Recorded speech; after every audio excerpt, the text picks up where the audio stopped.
they can't afford. So these are the details that we need when you come here and tell us about these things. You can't omit such information that data is still very unaffordable for an ordinary South African.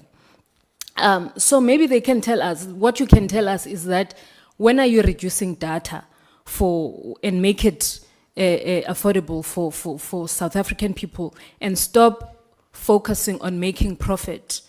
And maybe they can tell us, Che, if they're making profits on this expired data, why are you so obsessed with expiration of data that a person has paid for? You know, maybe you can clarify that to us and tell us if maybe you are making profit. Another one, Chair, is maybe they can tell us, why haven't you implemented the free data for grant recipients and students and unemployed youth? What is hindering you from doing that? Because you know that, like Komisa had said here next to me, that this is not luxury. It's something that our people need. It's no longer luxury. And I think we learned that from COVID-19, that having data has become a necessity. It's a basic need. Maybe another one, Che, Vodacom. We have it on good authority that you are selling customers' information to third parties. And this is something that is talked about. Do you make profit? How much are you getting from selling our information? Maybe you can tell us, why shouldn't we charge you for theft? Because that is not something that you should be doing. And I think, Chair, when you were saying maybe we should also come up with solutions, the chairperson of association did mention that the licenses are expiring soon. Maybe they can tell us, why should their licenses be renewed if they are not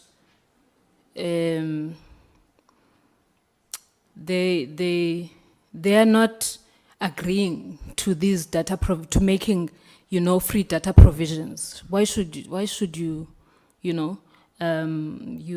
your licenses be renewed if you're not committing to the free data and these things of the expiration of data? I think that's it from me, Chairperson. Thank you very much. Thank you very much, Honorable. A dump of a modem so that we can come here and report, yes, we have connected 2,000 schools, we have 1,000 more to go. It cannot be acceptable, Chair. Thank you. It cannot be Lastly. acceptable. I'm going, My final point. my final point is that, Chairperson, these 10 minutes are not working. Chair, how long, this is the key question, how long do these operators sitting here, how long do they think the people in the townships, in the rural areas have to wait for these promised universal services obligations to be fulfilled, for data to be cut down? How long will they have to pay for the price of corporate greed? Because you can't stop paying yourselves, you can't stop increasing your bonuses that you make at the back of these communities. But without prioritizing these gooses that are laying your golden eggs, how long can we sustain this before there's a revolt in our communities and our constituencies? Because there is no moral obligation and no gratitude for what this country has offered these operators. Thank you, Chair. Thank you very much, Honorable Makuela. Honorable Shongwe. Data Sorry, Honorable, last time ula ukhulume ngama necklace ne? Nama petrol. Ngiyakhumbuza. No necklace, no petrol today. Please, thank you, Honorable Shongwe. You may proceed. I got a formal complaint about necklace and petrol. You may proceed, Honorable Shongwe. No, sir. Or necklace data, Chair. Oh, okay. No, Chair. Angixolisele kakhulu kodwa ngiyaxolisela. But Chair, I had a lot of questions in his body laphansi. Now, CEO of MTN made me change all these questions and stick to what is important, because he spoke kamnandi as umuntu okhulele ekhaya. When he says he's one of those people who come from emakhaya, and he spoke of isimilo sakhe nokuyigqaja kwakhe ngekhaya lakhe. So, Chair, at one stage Vodacom was visible in my township through choirs, Zamazayoni, clap and tap, sport and everything. MTN followed suit at a certain time. Celsi tried. In the past 10 years, I don't know Uguti Bapi. I feel all these companies are now knowing Uguti Sebaku free way of just making money, profit all the way. Which begs the question from me, Uguti, Ama MNOs, what are you to the government? Are you partners? Or do you view government as a CSI project where you can just paint walls, boreholes, leave them there, give them t-shirts, leave them there, make money? Because all your profits are in billions. All your profits are in billions, and you are seriously making money now. You may hide up behind it. You can hear my salaries when serious salaries. Embarrassing, in fact, ukuthi you guys are earning so much. From our people, and I want to ask Vodacom, what's the difference between Vodacom, no Minister way to Soli, no communication, no Elon Musk? Do they share something with South Africa now? Because Minister Zami look for Elon Musk through CPE. Vodacom has been sitting no mundo mnyama, che. Isikhathi eside ayekhotha phinda abuye abafuni ukumkhokhela imali yakhe yento ayicreate yena. Vodacom, why are you doing this to a black person? You see, che, umkhonto wesizwe comes with it, we must do away with these Roman laws. Specifically, it's for this reason, that these Roman Dutch laws are destroying our people. You can't be going to court and what is this word? Appeal. If this country can go back to Amakos, this nonsense wouldn't be happening. That guy tried on this thing, they call the case. Right now he's getting old. Are you waiting for him to die before you say something or do something? Che, we are failing, Chinedu government, failing. It's South Africa, MNOs. You chair sitting there have been trying to get these MNOs to come here. Since I started this parliament, you've been trying to get them to come here. These people are ruling us. So I don't understand. I want to know. That's my question. Who are you between Nina and the government? Are you partners? Or Nisbona as CSI projects? So I'm a giveaways. That is very, very wrong.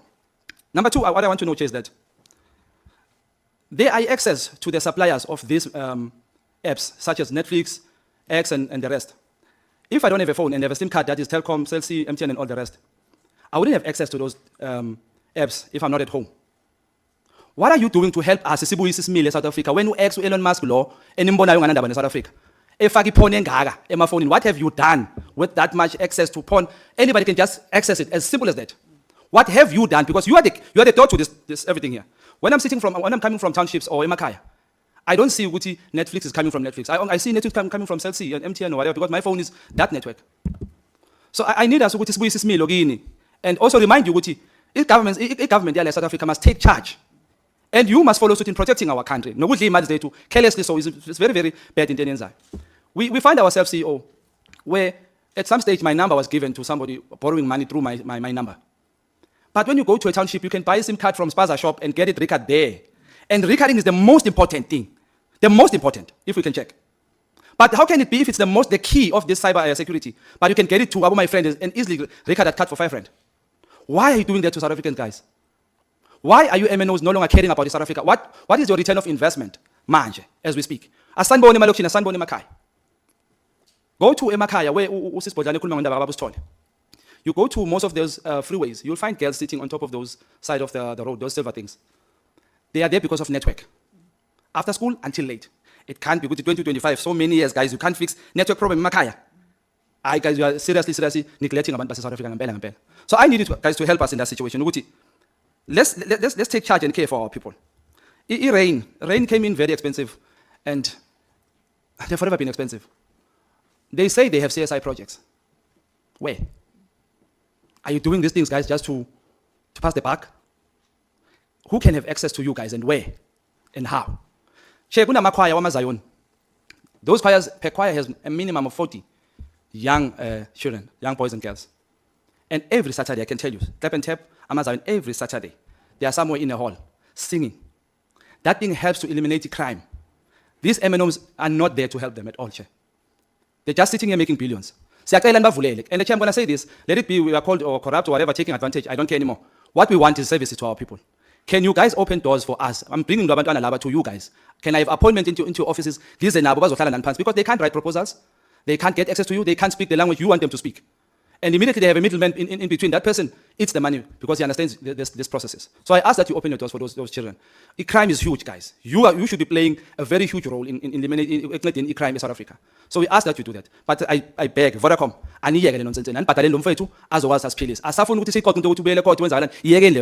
thank you, Chair. Thank you. Thank you very much, Honorable Shongwe. Thank you, all members, for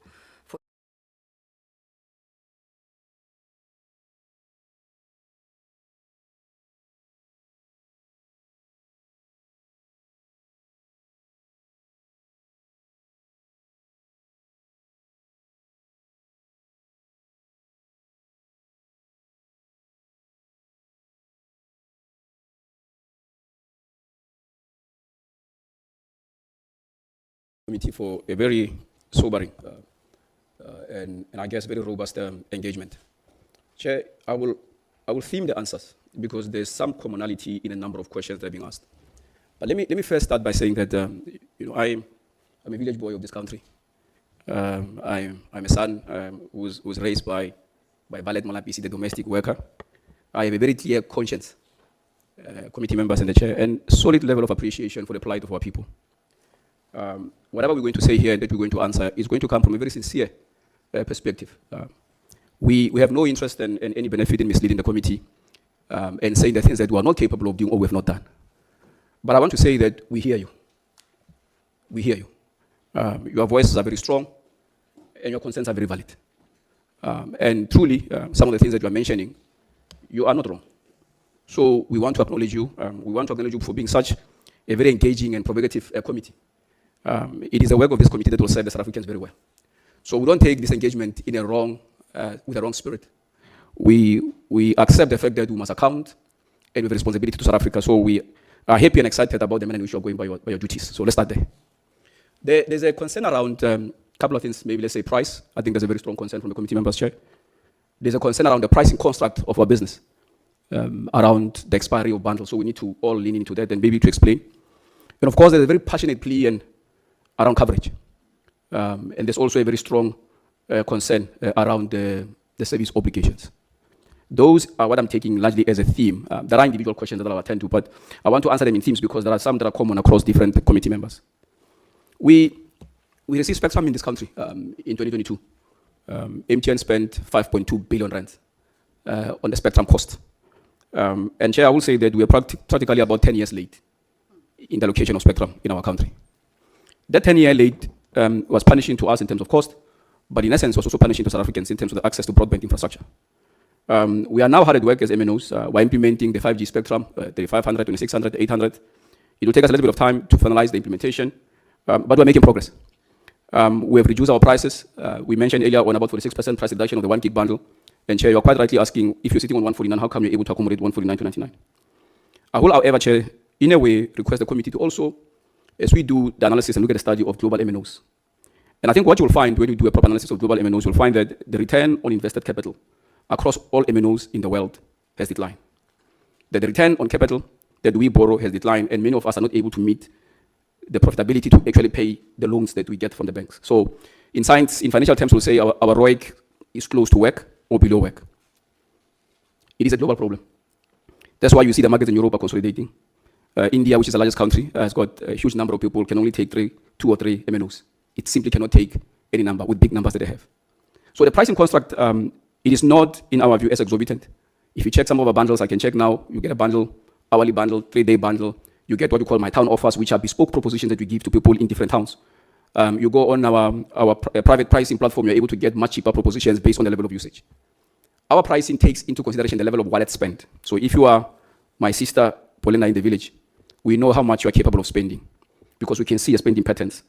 And then we customize a proposition for you because we can compare you with Charles Malapisi who lives in Johannesburg. And for that, we sort of like design the pricing principles around if you are spending 20 rand on a monthly basis, maybe if you can spend 21, we'll give you twice the volume of data. We call it more for more principle.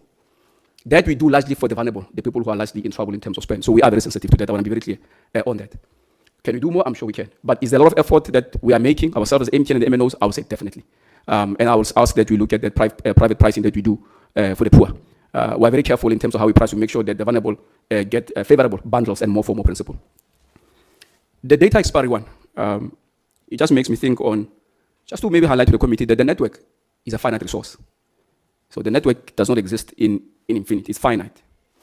So when you price for the network as a matter of principle, you need to price with the resource allocation in mind. So when I price and I create demand on my network, how much of the demand can I be able to sustain and can I be able to support? So for instance, if you were to say, come to Parliament there's a parking lot, there's a bay there, I pay for it. And then you say to Parliament, I'm going to be back here next year in March, and my parking bay must always be open for me, because when I decide to use it one day at night, during the day, in the morning, on a Sunday, next week, next month, I must find my bay available. Here's what will happen to Parliament. To allocate that, they're going to have to create and build more parking bays. Because everybody who decides to come back later to access what they paid for will have to find that facility available. So when we do this, it is never to mislead. It is only because we say 7-day bundle, 3-day bundle, 1-hour bundle. We're giving it to you because we look at the resource on our network to say, for this volume of usage, we can afford to allocate the following resources because we don't have an overextended envelope in terms of capital expenditure. So it's really a construct that was never really meant to mislead. It is confusing, yes. Can the consumer sometimes find annoying? Correct. But when you apply the principle of resource allocation and you understand that Parliament cannot leave the parking base to one individual who will come back in the next 12 months and they must find available. If you buy a ticket to Mthatha, you can't say I'm going to use it again in December next year. And every time I want to get into a bus, I must find my ticket available. You can't, because what will happen is that the provider of this service must create as many buses as possible for that sporadic level of demand that has been created. So maybe to answer that question, sounds a little bit heavy maybe in terms of how we're explaining it, but in essence what we're trying to say is that it was never meant to mislead, but we can understand why customers might wrestle with the acceptance and understanding. But if the committee can also maybe, we can take you into our confidence and explain to you in level of detail, so it can help us to propagate this message that this was never intended to be a misleading proposition. But I will tell you that we do many propositions that our people should find affordable that are one-to-one pricing. That one-to-one pricing, we call it private pricing, bespoke private pricing, or CVM, customer value management propositions, which allows that we actually monitor your spend and give you according to the size of your wallet so that you don't penalize the poor. On coverage, let me deal with the 99% confusion. And Chair, I want to touch on the issue of sharing. Maybe let me start with that. I think you're absolutely correct. I think between MTN and Vodacom, and I stand to be corrected here, Mr. Mdalosi, I stand to be corrected, but I think there's about 2,000 sites where we collocate, where you find MTN network on their side and you find Vodacom network on our side. There is that. And that's why today we're even exploring even further to try and lower the cost. We're exploring what we call security sharing. Because if we're sitting on the same site, it makes no sense that a security agent must go and run to the site to go and check if the MTN equipment has been vandalized, and 7 minutes later, rush back with a different car, different personnel to go and check if the Vodacom equipment has been vandalized. We've engaged a Comcom on that, and I think we'll be closing that. We've given ourselves as the two CEOs the next 2-3 months to try and bring that consolidation of sharing. What that will do for us is that a site is sitting in remote villages, the provider of security can go in once. That will help us to bring the cost down. I want to assure you that we are completely hard at work to try and find the ways to bring the service in a cheaper way to service the rural areas. Security sharing, that's one of them. So where we can, we're going to be able to do that. So any possible sharing under the current construct of the rules, we're going to do. That will help us to be able to do that. So we're innovating around that particular area. And then also, what we'll call for is also where we can co-build and figure out how ICASA can support us in terms of, the rules can support us in terms of co-build. But the point you are raising is absolutely correct. In the past, it used to be about who's got the number of sites. The network advantage used to be a key differentiator in the past. So if I say I've got 25,000 sites, someone's got 12,000 sites, it's about who's big and who's got a better presence. But that has changed because many of us share the network, we roam each other's network. So the network advantage, in essence, I think parity has come through. And therefore, the issue of network differentiation in terms of footprint is no longer the primary matter. We have to consolidate our resources and share so that we can create universal coverage to address that point. So I've dealt with price, expiry coverage. And there's a critical point here that you made, and which I found very compelling. I think you asked the question of coverage versus access. I thought it was very smart question, because I think it is very easy to come and say, look, we are 99% covered or 98%, 96% covered on LTE. But of course, if in that village there's only one person with a smartphone, that coverage in essence is actually meaningless. And there are a number of interventions we have to do to address that. So first of all, we have to look at the device access. The device access and also goes to the point about device manufacturing. The device access is a collective effort. It's not just the MNOs. There are many other retailers who distribute devices in this market who also need to create affordable means to be able to bring the devices. I mentioned earlier on about MTN, what MTN is doing around devices, the 99 Rand smartphone. And Honorable Kalisha, if I'm correct, I want to honestly correct you that the 99 Rand device for smartphone, I think you're confusing me with someone else. The 99 Rand smartphone for MTN does not need anything. Once you pay me 99 Rand, we take that 99 Rand, we put it aside for insurance. There's no obligation. There's no obligation for you to recharge, and if you don't recharge, you block. There is nothing like that, not on the MTN device. And I'm very happy to put that forward. It is the innovation of its own kind in this country and in the continent as we speak today, that we're the only MNO who's doing this at scale. And we're very proud about it because we understand what we need to do. So, Chair, I'm going to go back and maybe look at the individual questions just to make sure that I've dealt with all the questions one by one. Chair, you'll have to tell me how much time I have. Yeah, I'm having to impose time on you as well, the CEO. Okay, I'm going to try and answer you, but there were quite a number of questions which were asked, and I think there was a question around our role within the Stage Digital Company. I think the question was asked by Honorable Vilagazi, and there's also a question about how do we see ourselves as MNOs and our role with government. Let me be very quick and clear to explain that we are definitely a partner of government. There was also a question around our role in terms of creating new industries. I will say this, Chair, you know how passionate I am in terms of software development in this country. I will say that the industries that you see today, the internet-based companies or software-based companies, are built on the backbone of mobile operators, globally and here.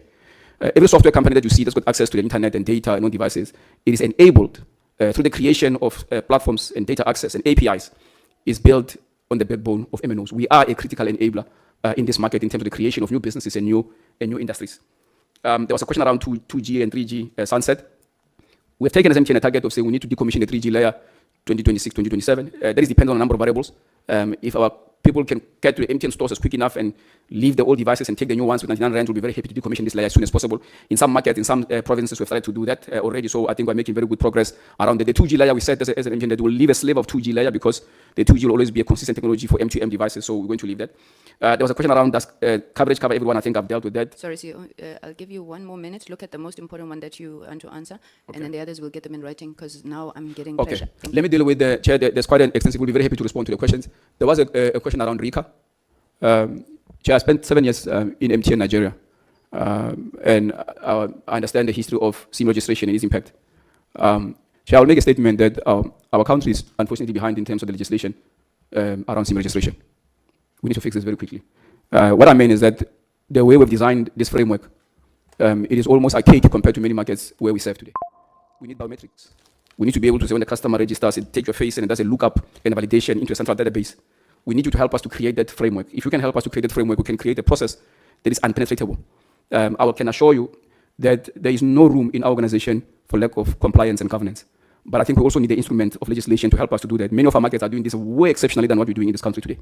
And I can tell you that it's a function of us fixing the legislative framework. And that's what the association has done. We've come together proactively because we understand this problem and it actually affects us. We've come together and we've formulated what the rules should look like that can make the solution much more robust. And once we finish the packaging of that, we're going to hand it over to the DOJ and to ICASA to say, please take this and formulate a proper framework that all of us can comply with. When you do that, you will make sure that you don't do this and this one does that and create some form of uniformity. If we can do that very quickly, we should be able to manage the challenge that we say that we see today. So I'll leave it at the chair there. Yeah, I would have loved about to redeploy you to Parliament as a member of Parliament. You speak as much as these guys. Mr. Mjalose? Thank you, Honourable Chair. I think what I'll do is maybe just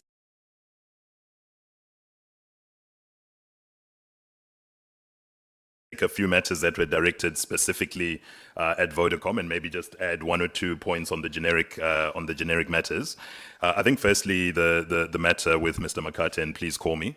I think it's important to say categorically that this is not about dragging it out. This is before the Constitutional Court, and we too await the outcome of that.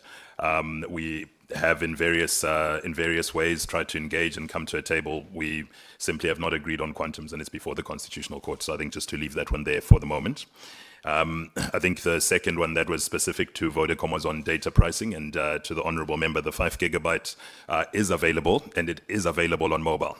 It's not a separate internet offer. It's actually there. In fact, as the session was going on, Honourable Chair, there were people on social media asking about it. Our team has responded to them, shown them exactly where they buy it. It's fully available. It's not hidden somewhere. It's actually there. And part of it, Chair, lies the problem around the price of data.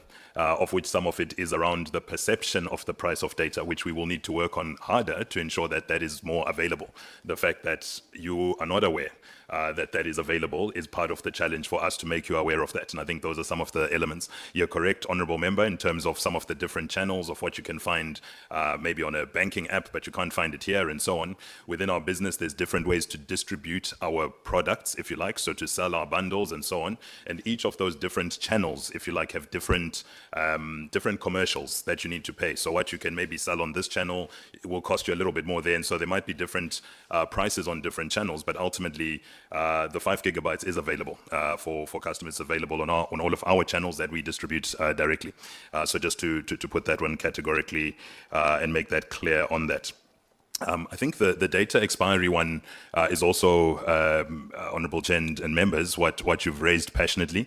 And maybe I can join my fellow CEO and give a separate example to try and explain the matter which has been spoken about at length.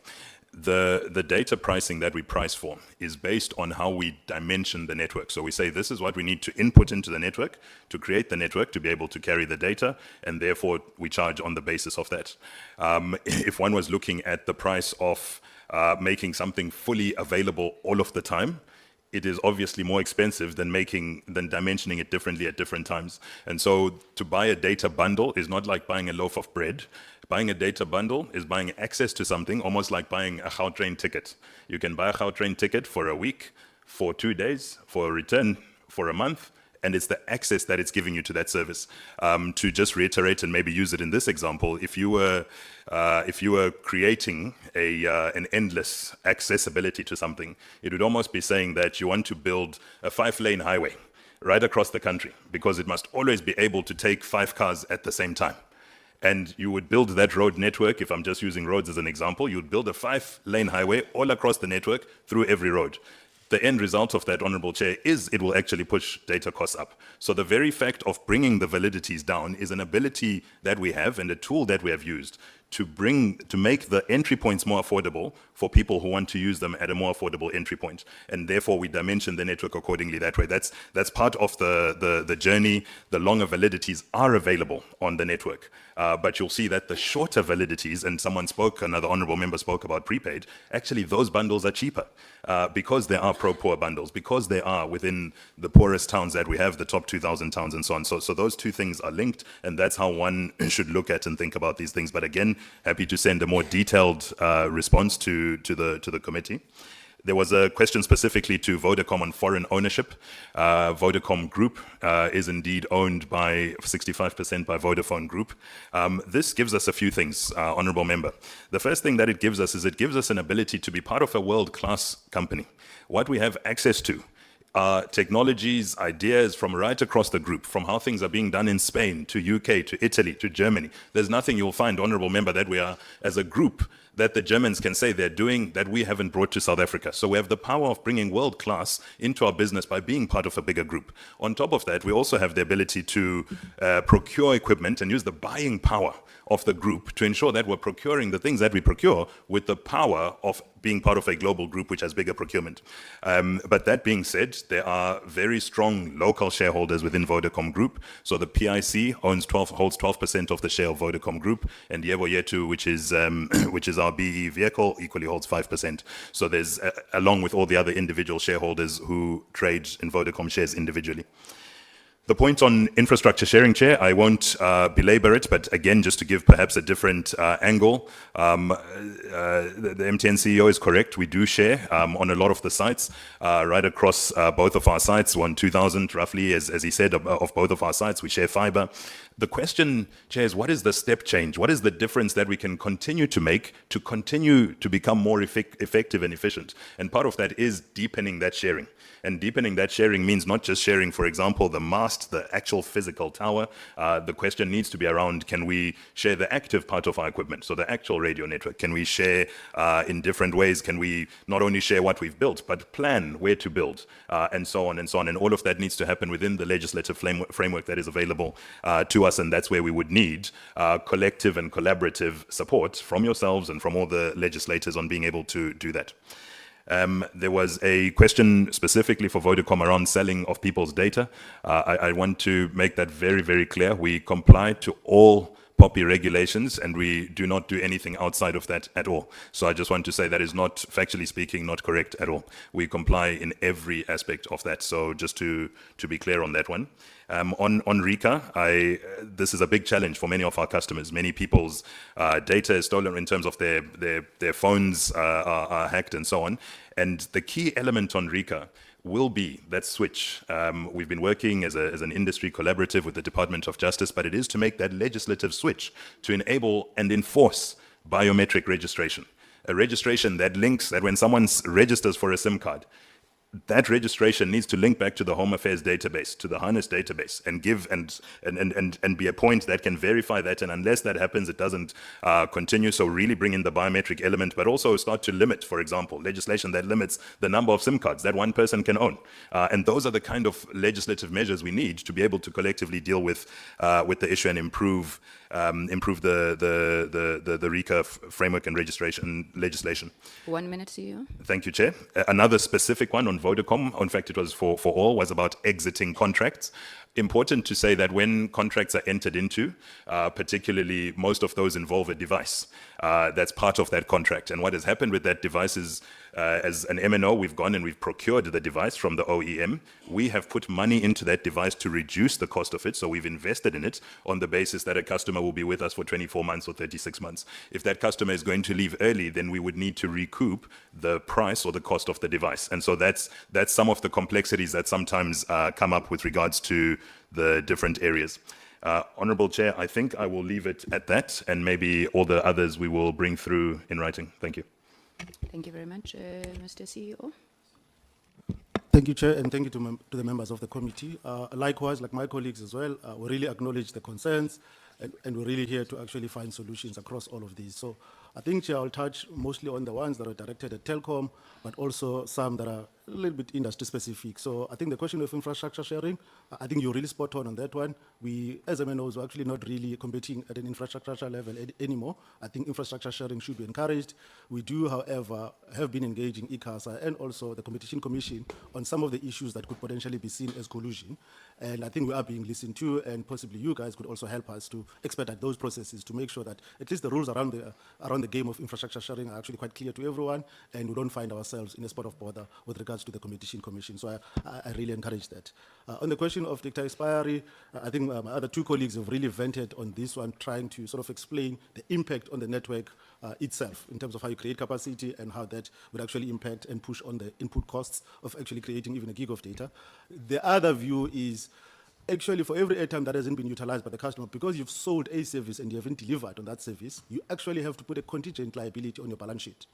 And as you carry this liability every year and it grows, it might grow to a point where your liabilities are much higher than your assets, and therefore you are technically insolvent. When you do go to a bank to raise money, to actually invest back on actually improving the same network, the rate within which the banks will give you would actually be based on the fact that you are insolvent, almost like a default customer. So the cost of credit shoots up. When the cost of credit shoots up, it becomes an input cost to a gig of data. Therefore, we can't maintain the low prices. So there's a lot of complications. However, what we've done, especially on our side, is to actually, maybe to Sito's point, is to create specific propositions for customers where particularly you can buy a gig of data or even megabytes of minutes and utilize it within the specific space of time, so that we are not forcing you to buy a gig of data that you won't be able to finish within a day. So you can get daily, we've got what we call daily bundles, we actually have WhatsApp bundles, and all of these bundles are actually tailor-made for customers to ensure that whatever you bought, you can actually utilize it as well.